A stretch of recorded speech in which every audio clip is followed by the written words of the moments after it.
भारत माता की। भारत माता की। भारत माता की। आज 21वीं सदी के भारत के लिए, अर्बन कनेक्टिविटी के लिए और आत्मनिर्भर होते भारत के लिए एक बहुत बड़ा दिन है। थोड़ी देर पहले मैंने गांधीनगर मुंबई वंदे भारत एक्सप्रेस के तेज रफ्तार सफर का अनुभव किया। ये सफर था तो कुछ मिनटों का ही, लेकिन ये मेरे लिए बहुत गौरव से भरे क्षण थे। ये देश की तीसरी और गुजरात की पहली वंदे भारत ट्रेन है। कालूपुर रेलवे स्टेशन से कालूपुर मेट्रो स्टेशन और फिर वहां से अहमदाबाद मेट्रो की सवारी करते हुए मैं थलतेज पहुंचा।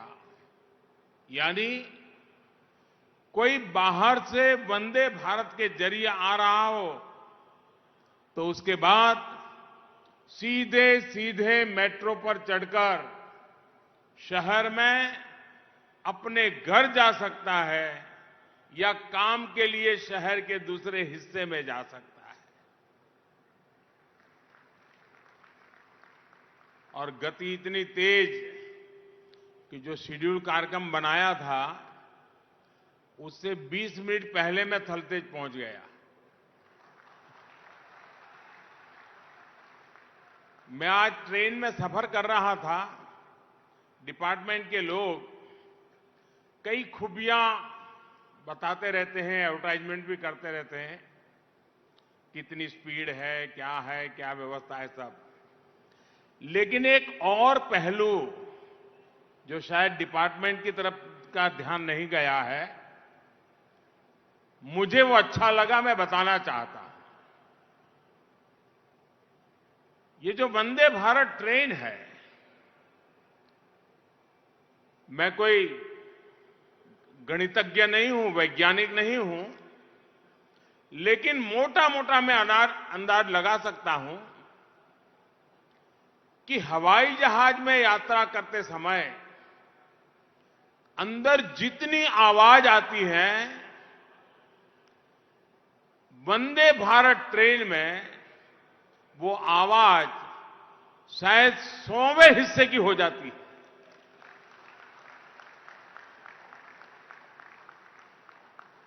यानी 100 गुना ज्यादा आवाज विमान में होती है।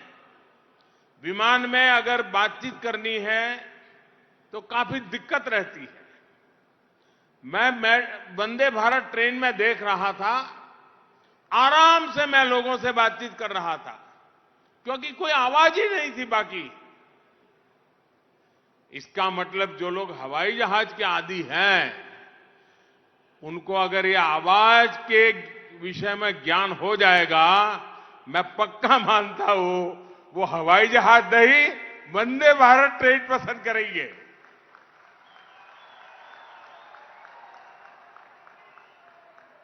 अने मारा अहमदाबादीओ,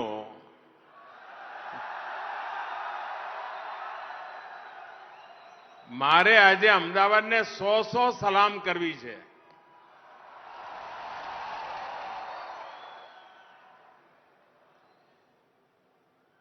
नवरात्रीनो तहेवार होय, रात आखी दांडिया चालता होय,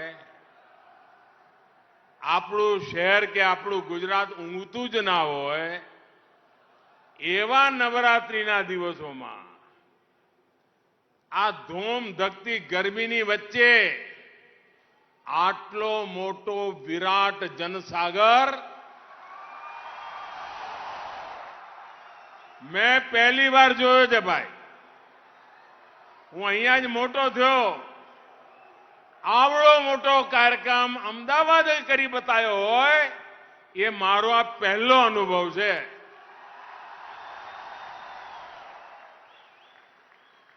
અને એટલા માટે અમદાવાદીઓને મારા 100 સલામ. અને એનો અર્થ એ થયો કે અમદાવાદીઓને મેટ્રો શું છે એની બરાબર સમજણ છે. મેં એકવાર અમારા અર્બન ડેવલપમેન્ટના મંત્રીઓ જોડે વાત કરી હતી.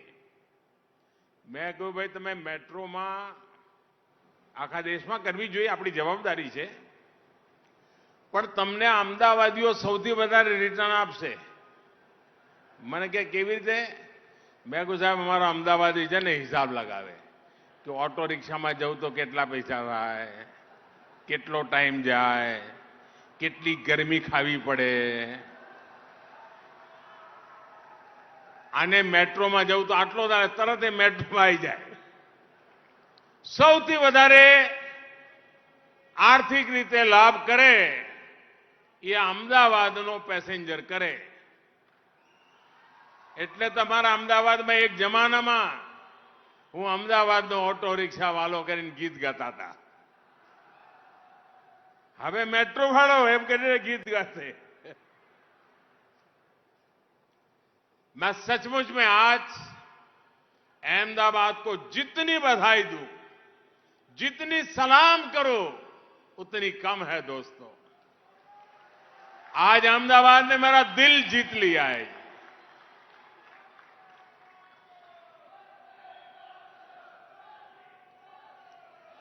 भाई और बहनों, 21वीं सदी के भारत को देश के शहरों से नई गति मिलने वाली है. हमें बदलते हुए समय और बदलती हुई जरूरतों के साथ अपने शहरों को भी निरंतर आधुनिक बनाना जरूरी है. शहर में ट्रांसपोर्ट का सिस्टम आधुनिक हो, सीमलेस कनेक्टिविटी हो, यातायात का एक साधन दूसरे को सपोर्ट करे, ये किया जाना बहुत आवश्यक है. और जो गुजरात में मोदी की पर बारीकी नजर रखने वाले लोग हैं, वो वैसे एक अच्छी जमात है और एक तेज जमात भी है. उनको ध्यान होगा, जब मैं यहां मुख्यमंत्री था, मुझे साल तो याद नहीं है, बहुत वर्षों पहले हमने अहमदाबाद में मल्टी मॉडल ट्रांसपोर्टेशन को लेकर के ग्लोबल समिट किया था. यानी उस समय भी मेरे दिमाग में चलता था, लेकिन कुछ विषय भारत सरकार के होने के कारण मैं तब नहीं कर पाया.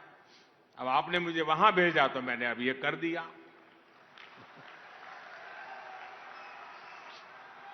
लेकिन ये सोच आज साकार होती हुई देखता हूं. और इसी सोच के साथ बीते 8 वर्षों में शहरों के इंफ्रास्ट्रक्चर पर इतना बड़ा निवेश किया जा रहा है. 8 वर्षों में एक के बाद एक देश के 2 दर्जन से ज्यादा शहरों में मेट्रो या तो शुरू हो चुकी है या फिर तेजी से काम चल रहा है. देश के दर्जनों छोटे शहरों को एयर कनेक्टिविटी से जोड़ा गया है. उड़ान योजना छोटे शहरों में हवाई सुविधा देने में भूमिका निभा रही है. हमारे जो रेलवे स्टेशन हुआ करते थे, उनकी क्या स्थिति थी ये आप भली भांति जानते हैं.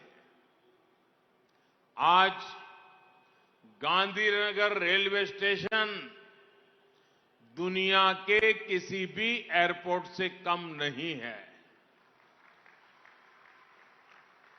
और 2 दिन पहले भारत सरकार ने अहमदाबाद रेलवे स्टेशन को भी आधुनिक बनाने की स्वीकृति दे दी है. साथियों, देश के शहरों के विकास पर इतना अधिक फोकस, इतना बड़ा निवेश इसलिए किया जा रहा है क्योंकि ये शहर आने वाले 25 साल में विकसित भारत के निर्माण को सुनिश्चित करने वाले हैं। यही अहमदाबाद, सूरत, बड़ौदा, भोपाल, इंदौर, जयपुर, यही सब हिंदुस्तान के 25 साल के भाग्य को गढ़ने वाले हैं। ये निवेश सिर्फ कनेक्टिविटी तक सीमित नहीं है, बल्कि दर्जनों शहरों में स्मार्ट सुविधाएं बन रही हैं, मूल सुविधाओं को सुधारा जा रहा है, मुख्य शहर के आसपास के इलाकों, सबर्ब्स को विकसित किया जा रहा है। ट्विन सिटी का विकास कैसे होता है, गांधीनगर, अहमदाबाद इसका उत्तम उदाहरण है। आने वाले समय में गुजरात में अनेक ट्विन सिटी के विकास का आधार तैयार हो रहा है। अब तक हम सिर्फ New York, new Jersey twin city सुनते रहते थे। मेरा हिंदुस्तान पीछे नहीं रह सकता।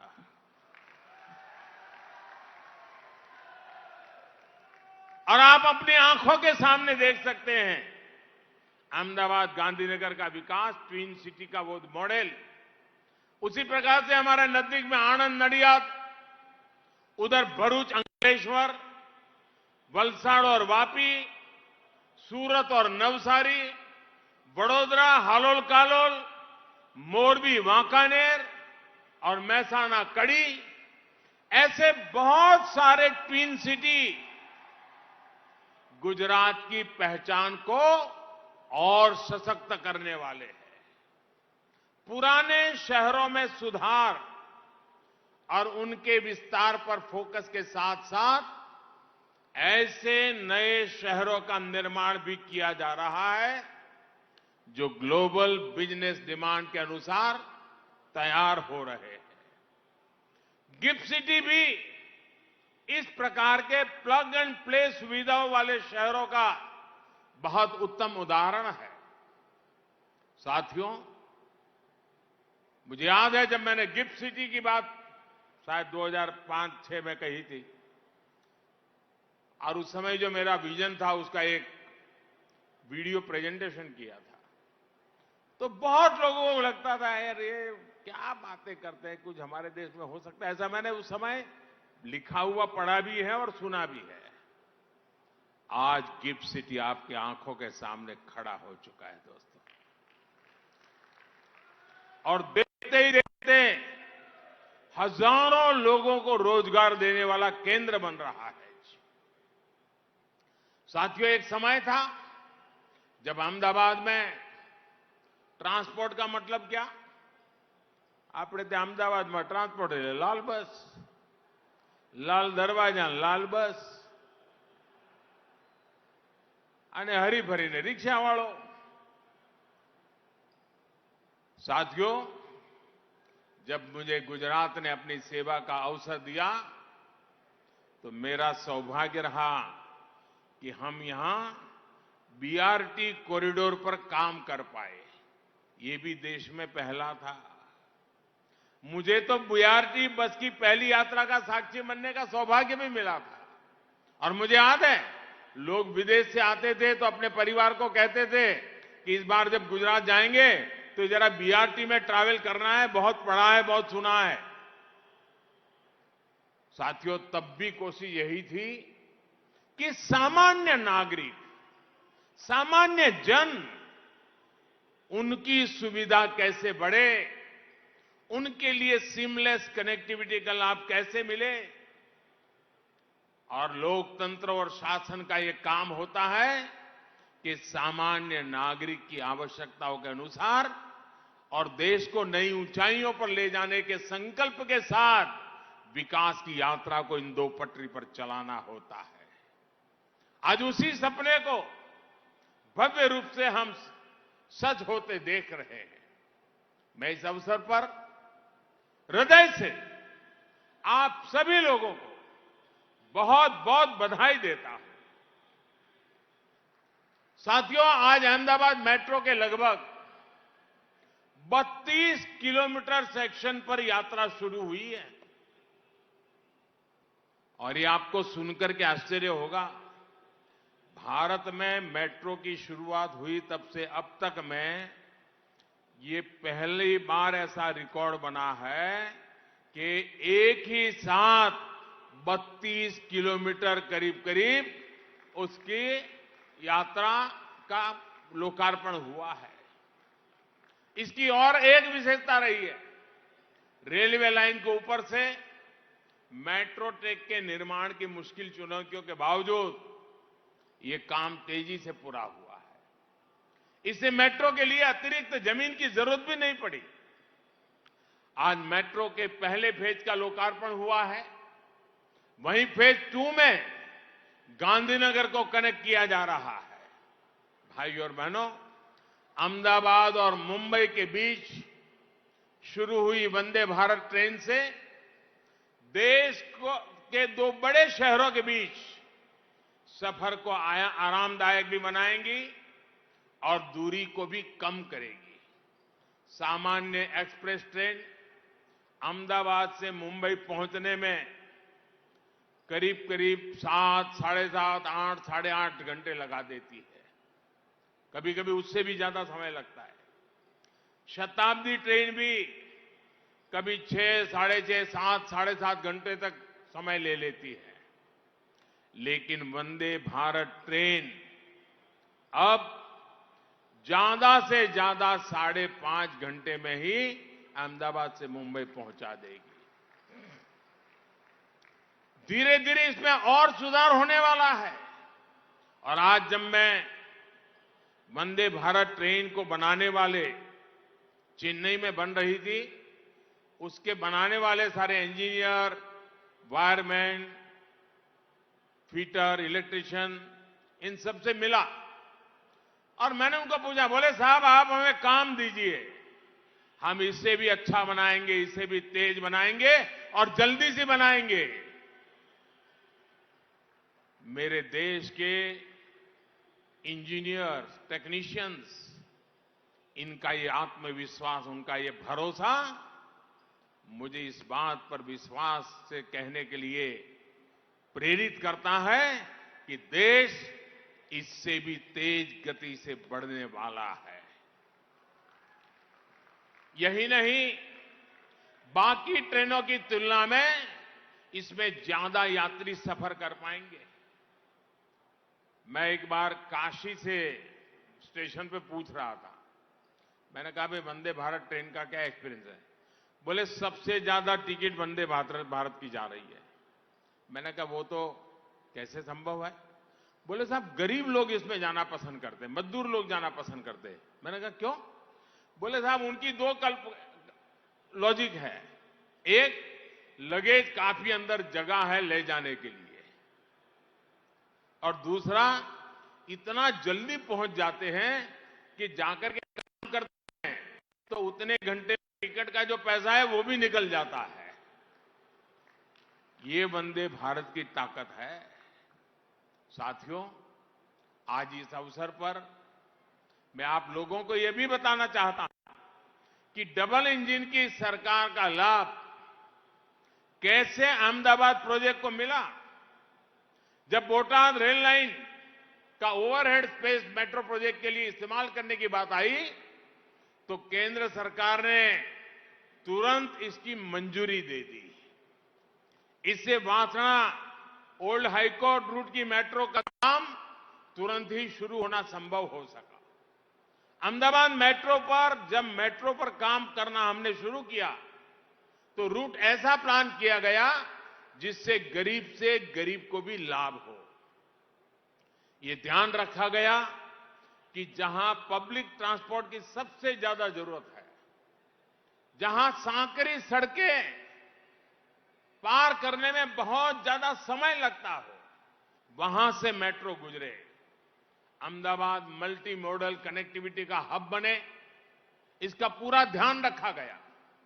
कालूपुर में आज मल्टी मॉडल हब बनाया जा रहा है। यहां बीआरटी स्टेशन के सामने ही और ग्राउंड फ्लोर में सिटी बसें खड़ी होगी। टैक्सी और प्राइवेट कार के लिए अपर फ्लोर में सुविधा रहेगी। सरसपुर एंट्री की तरफ नया मेट्रो स्टेशन है और हाई स्पीड रेल स्टेशनों को भी ड्रॉप और पिकअप पार्किंग जैसी सुविधाओं से जोड़ा जा रहा है। कालूपुर रोड ओवरब्रिज को सरसपुर रोड ओवरब्रिज से जोड़ने के लिए स्टेशन के सामने 13 लेन की रोड बनाई जाएगी। कालूपुर के अलावा साबरमती बुलेट ट्रेन स्टेशन को भी मल्टी मॉडल ट्रांसपोर्ट हब के रूप में विकसित किया जा रहा है। साथियों, शहर के हमारे गरीब, हमारे मध्यम वर्गीय परिवार, मिडिल क्लास के साथियों को धुएं वाली बसों से मुक्ति मिले, इसके लिए इलेक्ट्रिक बसों के निर्माण और संचालन के लिए भारत सरकार ने फेम योजना बनाई है। फेम योजना शुरू की है ताकि पर्यावरण की भी रक्षा हो, लोगों को आवाज से भी मुक्ति मिले, धुएं से भी मुक्ति मिले और गति तेज मिले।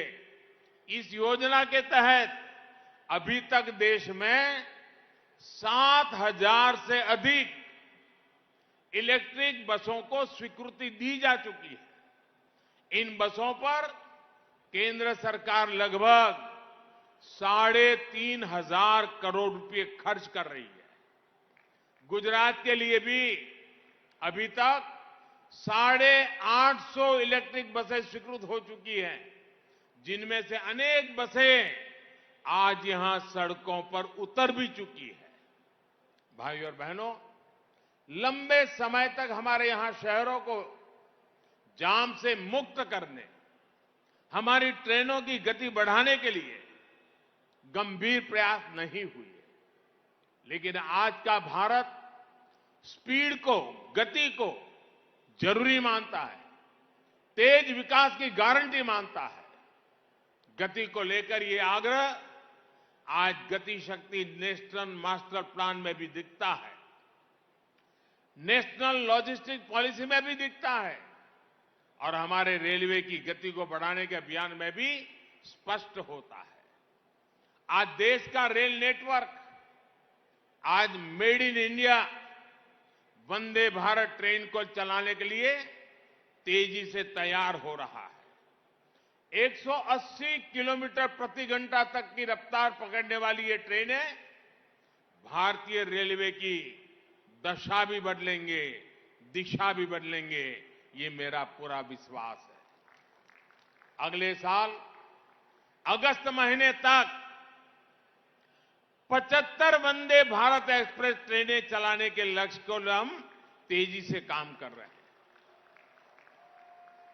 भारत की वंदे भारत ट्रेन की खूबी ये है कि ये मात्र 52 सेकंड में, 52 सेकंड में 100 किलोमीटर प्रति घंटे की गति पकड़ लेती है। अभी जब चीता आया ना, तो ज्यादातर मीडिया में इसकी चर्चा थी कि चीता दौड़ने की गति कितनी सेकंड में पकड़ लेता है। हम 52 सेकंड में ये ट्रेन, साथियों, आज देश के रेल नेटवर्क का बहुत बड़ा हिस्सा मानव रहित फाटकों से मुक्त हो चुका है। ईस्टर्न और western corridor, dedicated freight corridor जब तैयार हो जाएगा तो मालगाड़ी की स्पीड भी बढ़ेगी और पैसेंजर ट्रेनों में होने वाली देरी भी कम होगी। और साथियों, जब मालगाड़ियों की स्पीड बढ़ेगी तो गुजरात के जो बंदर हैं ना, पोर्ट्स हैं हमारे, वो इससे कई गुना ज्यादा तेजी से काम करना शुरू करेंगे। हिंदुस्तान दुनिया भर में पहुंचने लग जाएगा, हमारा माल एक्सपोर्ट होने लग जाएगा और विदेश से जो सामान आता है वो भी बहुत तेजी से हमें आगे ले जाएगा, क्योंकि गुजरात भौगोलिक रूप से उत्तर भारत के बिल्कुल निकट है, लैंड लॉक एरिया से निकट है, इसलिए गुजरात के समुद्री तट को सबसे अधिक फायदे की संभावना है। पूरे सौराष्ट्र और कच्छ को बहुत ज्यादा बेनिफिट होने वाला है। साथियों, स्पीड के साथ साथ आज इंफ्रास्ट्रक्चर विकास को लेकर सोच में भी बहुत बड़ा बदलाव आया है।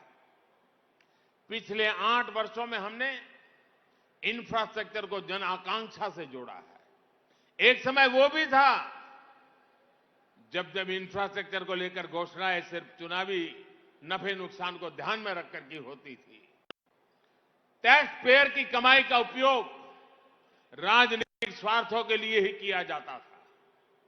डबल इंजन की सरकार ने इस सोच को बदला है। स्थायी प्रगति का आधार मजबूत और दूरदर्शी सोच के साथ बना हुआ इंफ्रास्ट्रक्चर होता है।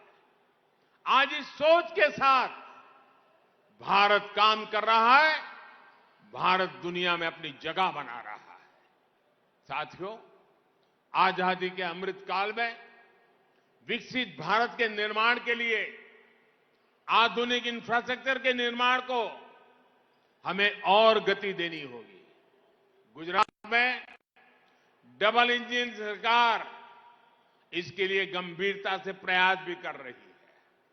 मुझे विश्वास है कि सबका प्रयास से ये काम हम चाहते हैं उस समय तक हम धरती पर उतार करके रहेंगे, ये मैं विश्वास दिलाता हूं। साथियों, आज का दिन महत्वपूर्ण है, लेकिन मैं आज गुजरात के लोगों से एक और काम के लिए रिक्वेस्ट करना चाहता हूं। मुझे अब मालूम है अभी 2-4 दिन में जब मेट्रो सबके लिए खुली हो जाएगी तो जल्दी जाना देखना बहुत लोग जाएंगे, लेकिन मैं चाहता हूं हमारे 9वीं 10वीं 11वीं 12वीं के बच्चे, हमारे इंजीनियरिंग के स्टूडेंट्स रेलवे से, अर्बन मिनिस्ट्री से बात करके, मेट्रो वालों से बात करके जाकर के अध्ययन करें कि इतने गहरी खुदाई करके ये रेलवे स्टेशन कैसे बने होंगे, कितना खर्च करना पड़ा होगा, ये पैसा किसका है? हम देशवासियों का है। एक बार हम ये शिक्षा देते रहेंगे कि ये काम कैसे हुआ है, कितना बड़ा हुआ है, कितने समय में हुआ है, किस किस प्रकार की टेक्नोलॉजी लगी है, तो हमारे बच्चों के विकास के लिए भी काम आएगा। और इसलिए मेरा आग्रह रहेगा शिक्षा विभाग से कि मेट्रो स्टेशनों की मुलाकात सिर्फ मेट्रो ट्रेन में सफर करने के लिए नहीं, उनको दिखाया जाए कि ये कैसे बना है, कैसे चलता है, क्या काम करता है, इतना नीचे टनल कैसे बनी होगी, इतनी लंबी लंबी टनल कैसे बनी होगी। उनको एक विश्वास पैदा होगा कि टेक्नोलॉजी से देश में क्या प्रगति हो रही है और उनकी ओनरशिप बनेगी। जब आप मेरे देश की नई पीढ़ी को ये तुम्हारा है, ये तुम्हारे भविष्य के लिए है, जब एक बार मेरे नौजवान को इस बात का एहसास होगा, वो कभी भी किसी आंदोलन में ऐसी प्रॉपर्टी पर हाथ लगाने की कोशिश नहीं करेगा। उसको उतना ही दर्द होगा जितना उसके अपनी घर की प्रॉपर्टी का नुकसान होता है। उसकी साइकिल को अगर थोड़ा नुकसान होता है तो जो दर्द होता है वो दर्द उसको मेट्रो को नुकसान होने से होने वाला है। लेकिन इसके लिए हम सबका दायित्व है, हम हमारी नई पीढ़ी को प्रशिक्षित करें, उनकी संवेदनाओं को जगाएं। वंदे भारत कहते ही मां भारती का चित्र मन के अंदर आना चाहिए। मेरी भारत मां के उज्जवल भविष्य के लिए ये वंदे भारत दौड़ रही है, जो वंदे भारत देश को दौड़ाने वाली है। ये मिजाज, ये संवेदनशीलता, ये शिक्षा के नए नए माध्यम, क्योंकि नेशनल एजुकेशन पॉलिसी में व्यवस्था है कि आप बच्चों को उन स्थानों पर ले जाकर के उनको दिखाइए। अगर घर में मटका है तो उसको बताइए कुम्हार के घर ले जाकर के वो मटका कैसे बनाता है। उसे ये मेट्रो स्टेशन भी दिखाने चाहिए, मेट्रो की सारी व्यवस्थाएं समझानी चाहिए। आप देखिए उन बच्चों के मन पर वो भाव बनेगा, उसको भी कभी लगेगा मैं भी इंजीनियर बन जाऊं, मैं भी मेरे देश के लिए कोई काम करूं। ऐसे सपने इनके अंदर बोए जा सकते हैं दोस्तों। इसलिए मेट्रो सिर्फ सफर के लिए नहीं, मेट्रो सफलता के लिए भी काम आनी चाहिए। इसी एक अपेक्षा के साथ मैं फिर एक बार आज अहमदाबाद वासियों को, गुजरात के लोगों को और देशवासियों को ये बहुत बड़ी सौगात देते हुए गर्व महसूस करता हूं, संतोष अनुभव करता हूं और आप सबको बहुत बहुत बधाई देता हूं। मेरे साथ पूरे हाथ ऊपर करके पूरी ताकत से बोलिए, भारत माता की, भारत माता की, भारत माता की। बहुत बहुत धन्यवाद।